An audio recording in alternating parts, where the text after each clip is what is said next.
నమస్తే, welcome to DDC news. TRS party రాష్ట్ర working president KTR ఆదేశాల మేరకు రైతులకు ఏకకాలంలో రుణమాఫీ చేయాలని నాగర్ కర్నూలు జిల్లా ఊరుకొండ మండల కేంద్రంలో మహబూబ్ నగర్ జిల్లా బీఆర్ఎస్ పార్టీ అధ్యక్షులు చర్లకొల లక్ష్మారెడ్డి ఆదేశానుసారం బీఆర్ఎస్ మండల పార్టీ అధ్యక్షులు ద్యాప వీరారెడ్డి ఆధ్వర్యంలో ప్లకార్డులతో ధర్నా చేపట్టారు. ఈ సందర్భంగా మాట్లాడుతూ రైతులకు ఏకకాలంలో రుణమాఫీ చేస్తామని, రైతులను మభ్యపెడుతున్నారని, 50% రైతన్నలకు రుణమాఫీ సరిగా జరగలేదని, వెంటనే అందరికీ చేస్తామని ప్రకటన చేయాలని, లేకుంటే అధికార పక్షాన్ని నిద్ర లేకుండా చేస్తామని సందర్భంగా తెలిపారు.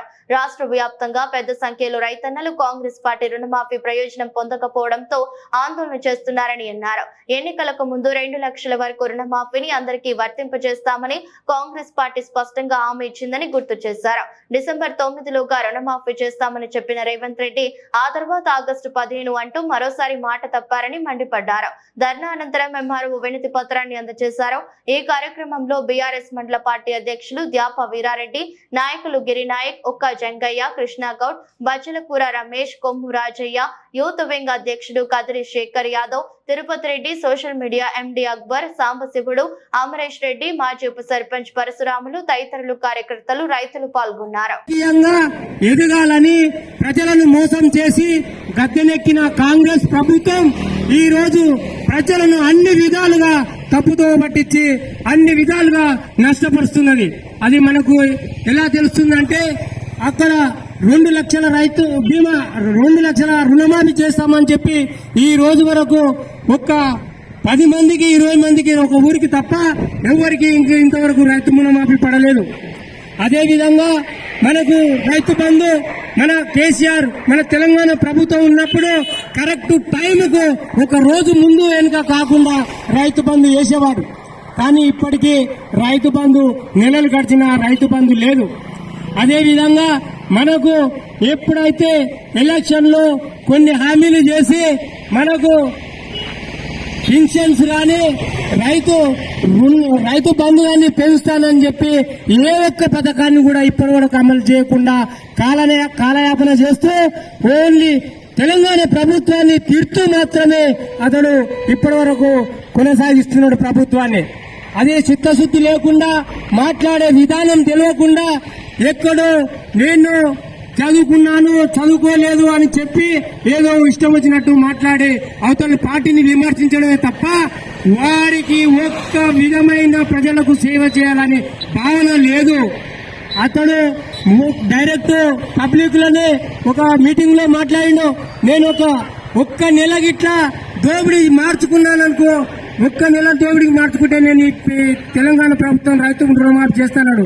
అయ్యా, నీ దోపిడీ మార్చి రుణమాఫీని చేయి, నీ దోపిడీ దోచుకోవడమే తప్ప రుణమాఫీ చేయడానికి ఇంతవరకు ఎలాంటి చిత్తశుద్ధి లేదు. నీకు 4,000 పెన్షన్ ఇస్తున్నావు, 15,000 రైతు బంధు ఇస్తున్నావు, సిలిండర్ 500కి ఇస్తున్నావు, కరెంటు బిల్లు అన్నావు, కరెంటే లేకుండా చేసినావు.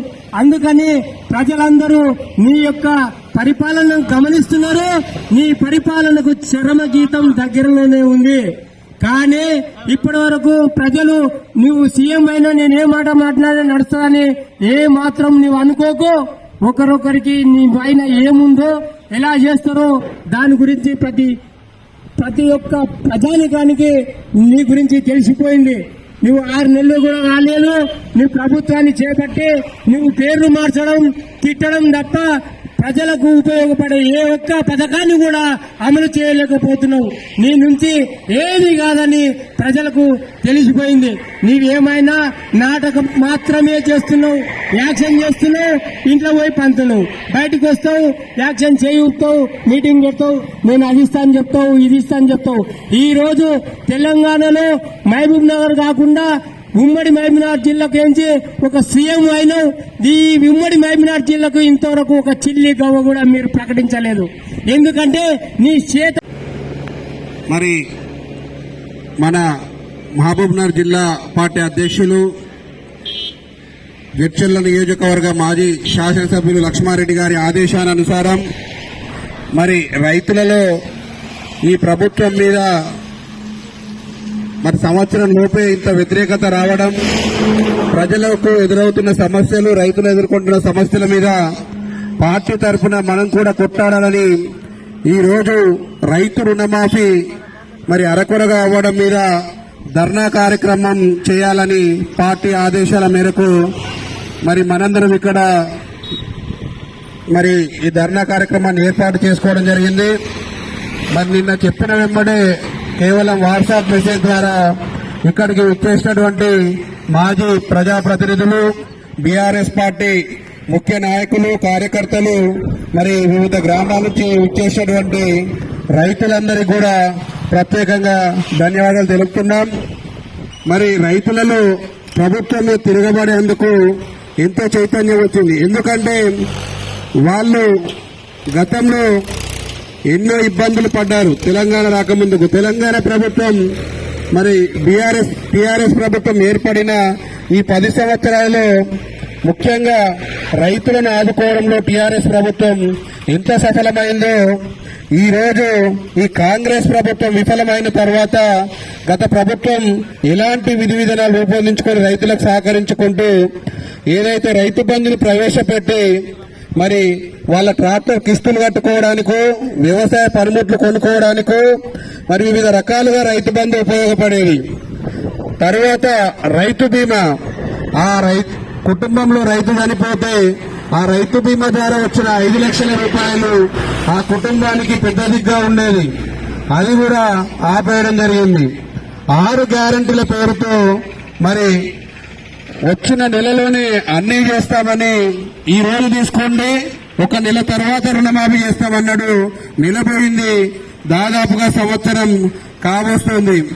మరి ఈ రోజు ప్రధాన ప్రతిపక్షంగా బీఆర్ఎస్ పార్టీ ఉండి కూడా ఇంత సున్నితంగా ఎందుకు మాట్లాడుతున్నామంటే 1 సంవత్సరం పాటు వాళ్ళు నెల లోపల చేస్తామన్నా కూడా 1 సంవత్సరం పాటు అవకాశం ఇద్దామని మరి ఎవరి పనుల్లో వాళ్ళు బీఆర్ఎస్ పార్టీ మరి ప్రతిపక్షంలో ఉండి ఎవరి పనుల్లో వాళ్ళు వ్యక్తిగతంగా ఉన్నా కూడా ఈ రోజు రైతులను ఇంత క్షోభకు గురి చేస్తున్న బాధలో మరి కేసీఆర్ గారు రైతే కాబట్టి, రైతు బాంధవుడే కాబట్టి ఇక మనం ఈ విధంగానే చూస్తూ పోతే రైతులు మళ్లీ సాగు నోట్లకు వెళ్లే కాలం వస్తుందని ఖచ్చితంగా రైతుల పక్షాన, రైతుల సమస్యల పట్ల మనందరం కొట్లాడాలని పిలుపునివ్వడంతో మరి గత 15 రోజులుగా అనేక నిరసన కార్యక్రమాలు మరి అనేక ఉద్యమాలు చేస్తూ ముందుకొస్తున్నాం.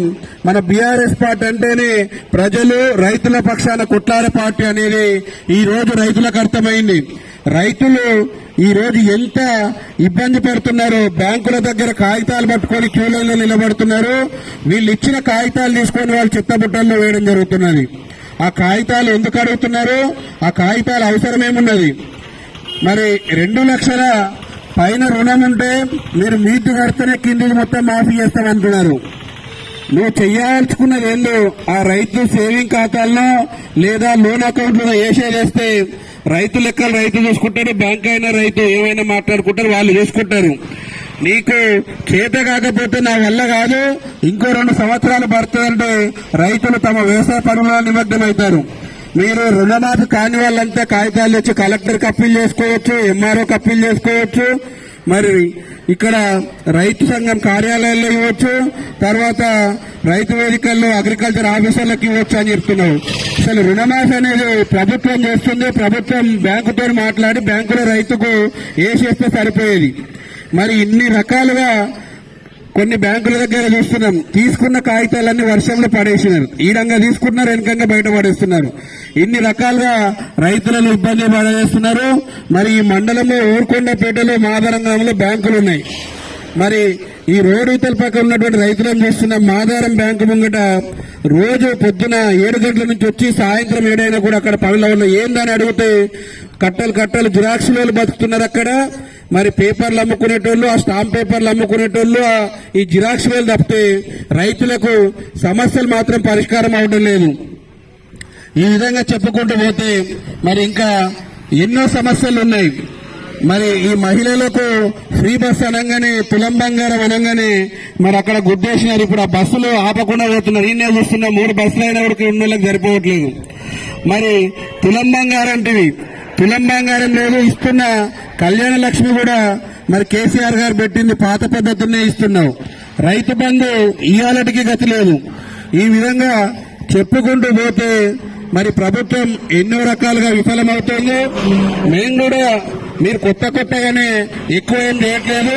మీరు ప్రభుత్వ విధి విధానాలు మరి ఉన్నతాధికారులను కూర్చోబెట్టుకొని తెలుసుకోండి. మీరు ఏనాడు కూడా క్యాబినెట్ లో లేరు కాబట్టి ముఖ్యమంత్రి గారు, మీరు కనీసం ఒక బడా లేకపోతే ఒక టీచర్నా ఈ ప్రభుత్వం ఎట్లా నడపాలనో నేర్చుకో.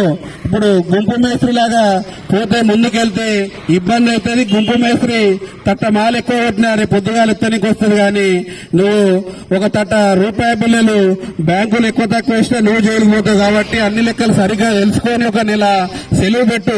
ముఖ్యమంత్రి పదవికి సెలవు పెట్టి అన్ని పూర్తి విధి విధానాలు ప్రభుత్వం ఏ విధంగా ముందుకెళ్లాలి, నేను ఒక ముఖ్యమంత్రి అంటే ఎట్లా ఉండాలనేది మరి ఐఏఎస్ అధికారులతో ట్రైనింగ్ తీసుకున్న తర్వాతనే ప్రభుత్వాన్ని నడపాలని మరి ఆ వెసులుబాటు కూడా ప్రజలందరి తరఫున తీసుకొని మరి ప్రభుత్వం అన్నావు, ఇది ఇందిరమ్మ రాజ్యం అన్నావు. ఏ రాజ్యం లేదు. మీ పార్టీ నాయకులు కార్యకర్తలు ఇష్టారాజ్యంగా చేస్తున్నటువంటి ప్రభుత్వం తప్పితే వేరే ఎక్కడ ఏ సంక్షేమ పథకాలు కనిపించట్లేదు. మరి ఇప్పుడు మేము చేసేది ఉన్న సమస్యల మీదనే, నువ్వు పెట్టిన హామీలన్నిటి మీద వచ్చే 6 నెలల తర్వాత మరి ప్రజాపక్షాన బీఆర్ఎస్ ఈరోజు నియోజకవర్గాల్లో అదేవిధంగా మండల కేంద్రాలలో ధర్నా కార్యక్రమానికి పిలుపునిచ్చారు. ఆ పిలుపు మేరకు ఈరోజు ఈ కార్యక్రమం చేయడం జరిగింది. ఈరోజు రేవంత్ రెడ్డి గారి చరిత్ర మనకు అందరికీ తెలిసిందే. గారెడి మాటలతో పిట్టల దొరలాగా ఈరోజు తెలంగాణ రాష్ట్రాన్ని పరిపాలిస్తూ ఉన్నారు. ఆ రోజు ఎలక్షన్ కన్నా ముందు ఇప్పుడే పోయి 2 లక్షలు లోన్ తీసుకురండి, ప్రభుత్వం రాగానే వెంటనే 2 లక్షల రుణమాఫీ చేస్తా అన్నాడు. కానీ ఈరోజు 47 లక్షల మందికి రుణమాఫీ కావాల్సింది. కానీ దరిదాపుగా 22 లక్షల మందికే అయ్యింది. ఈ గాయడు మాటలతో ఇంకా మేము అన్నీ చేసినామని చెప్పేసి చెప్తా ఉన్నాడు. అదేవిధంగా 2,00,000 పింఛన్లు తీసుకోవద్దు మీరు, ఇప్పుడు మా ప్రభుత్వం రాగానే 4,000 పింఛన్ ఇస్తా అని చెప్పేసి అన్నాడు. కానీ ఆ రోజు కేసీఆర్ గారు 2,000 పింఛన్ ఏదైతే ఇస్తా ఉన్నాడో అదే పింఛను అమలు చేస్తా ఉన్నారు. అదేవిధంగా రైతు బంధు తీసుకోకండి, రైతు బంధు 15,000 ఇస్తా అని చెప్పేసి అన్నాడు. అది కూడా మన కేసీఆర్ గారు అమలు చేసినటువంటి రైతు బంధు 5,000, 10,000 రూపాయలే ఇస్తా ఉన్నారు. ఈరోజు ఏ మాట చూసినా పిట్టల ధరదాకా బిడ్డ ఇదేం భాషరా ఇది? ఒక సీఎం మాట్లాడవలసిన మాటలేనా ఇవి? ఒక సీఎం మాట్లాడవలసిన భాషనేనా ఇది? అరే చిన్న పిల్లలు కూడా మాట్లాడారు కదా ఇదిలాగా. ఈరోజు పేగులు తీసుకొని మెడలేసుకుంటా లాగులో తొండలు ఇడుస్తా, ఇదేం భాషరా బిడ్డ? నీ సంగతి నాకు తెలిసిందే బిడ్డ. 14 సంవత్సరాలు ఉద్యమం చేసినాం, మాకు తెలుసు. తొండలు మీకు ఎక్కడ ఇవ్వాలో తెలుసు. మెడల పేగులు వేసుకునేది కూడా మాకు తెలుసు బిడ్డ. ఎర్ర టెండలో గంజి దాకి ఉద్యమం చేసినాం బిడ్డ, నీలా కాదు. ఖచ్చితంగా మా కార్యకర్తలు 20 లక్షల మంది ఉన్నారు. ఎక్కడిదెక్కడ బిడ్డ మీ పేగులు మెడలేసుకొని తిరుగుతాం చూడు. ఇప్పుడు నువ్వు ఇచ్చిన హామీలన్నీ నెరవేర్చు. ఇదేం మాటలు నువ్వు మాట్లాడేది? ఒక పెద్ద మనిషిని పట్టుకొని 10 సంవత్సరాలు ముఖ్యమంత్రి చేసినటువంటి వ్యక్తిని పట్టుకొని ఏదో చిల్లర రాజకీయాల కోసం. అరే భయ్, నువ్వు ఇప్పుడు కూడా ప్రభుత్వంలో ఉన్నావా ప్రతిపక్షంలో ఉన్నావా? షో చేసుకో బస్సు. అప్పుడు ఎట్లా మాట్లాడినావు? ఒక బాధ్యత ఇచ్చిన పబ్లిక్ నీకు ప్రజలందరూ ఏదో ఆరుస్తావు తీరుస్తావు అని చెప్పేసి మనిషి నీకు సీట్ మీద కూర్చోబెట్టారు. కానీ నెల రోజులకే నీ భాగవతం మొత్తం బయటపడ్డది బిడ్డ. నీ చరిత్ర మాకు తెలుసు. అన్నట్టు 2006లో 2003లో టీఆర్ఎస్ పార్టీలో జాయిన్ అయినావు. టీఆర్ఎస్ పార్టీని ద్రోహం చేసి ప్రతిపక్షం మిత్రపక్షం లాగా నిలబడి జెడ్పీటీసీ గెలిచినావు. ఆ రోజు కూడా బిడ్డ టీఆర్ఎస్ పార్టీ మద్దతు ఇస్తేనే గెలిచినావు. దాని తర్వాత ఎమ్మెల్సీగా డబ్బులు ఇచ్చి ఎమ్మెల్సీ గెలిచినావు. దాని తర్వాత కొడంగల్ పోయినావు. అక్కడ పాపం ఒక ఆయన ఉండే, ఆయనను ద్రోహం చేసి అక్కడ టికెట్ తెచ్చుకున్నాడు. టికెట్ తెచ్చుకొని ఆ రోజు ఎమ్మెల్యే అయినావు. దాని తర్వాత బిడ్డ ఓటుకు నోటుకు దొంగ కేసులో జైలుకు పోయినావు. నీ చరిత్ర మొత్తం మాకు తెలుసు. అప్పుడు ఒకటి చెప్పినావు, ఇప్పుడు చేసేది ఒకటి. ప్రజలందరూ గమనిస్తూ ఉన్నారు. తెలంగాణ ప్రజలు అమాయకులు అనుకుంటున్నావు బిడ్డ. ఖచ్చితంగా నిన్ను పాతరేస్తారు, పాతానికి తొక్తారని చెప్పేసి ఈ సందర్భంగా తెలియజేస్తా ఉన్నాం. ఈ రోజు ఎక్కడెక్కడ ప్రజలు మేల్కుంటా ఉన్నారు. ఏ ఊరు కూడా తిరగనియరు నీకు. జాగ్రత్త బిడ్డ.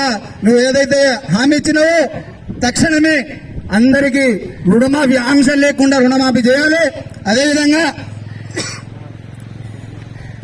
15,000 రైతు బంధు కూడా ప్రకటించాలి, తక్షణమే ఇవ్వాలి. ఆ రోజు కేసీఆర్ గారు ఉన్నప్పుడు రైతే వెన్నుముక్క అని చెప్పేసి, రైతు బాగుంటేనే రాష్ట్రం బాగుంటది, దేశం బాగుంటది అని చెప్పేసి కళ్ళల్లో పెట్టుకొని రైతులను చూసుకున్నాడు బిడ్డ. కానీ నువ్వు రైతు దోరిగా మిగిలిపోతా ఉన్నావు. రైతులు కలుసుకుంటే బిడ్డ నిన్ను పాతరేస్తారు. జాగ్రత్త. రైతుల జోలికి వచ్చిన వాళ్ళు ఎవరు కూడా ముందరు కాలేదు బిడ్డ ఇప్పటి వరకు. కాబట్టి ఇప్పటికైనా నా రైతు సోదరులను దృష్టిలో ఉంచుకొని రైతు రుణమాఫీ ఖచ్చితంగా చేయాలి, తొందరగా చేయాలి. లేకుంటే బిడ్డ నువ్వు ఏడుపోయినా, ఏ మూలన దాచుకున్నా, ఎక్కడ ఉన్నా బిడ్డ తరుముతాం, ప్రజలందరూ ఏకం చేస్తాం, నీ ఇంటి ముట్టడి చేస్తామని చెప్పి సందర్భంగా తెలియజేస్తూ ముగిస్తా ఉన్నా.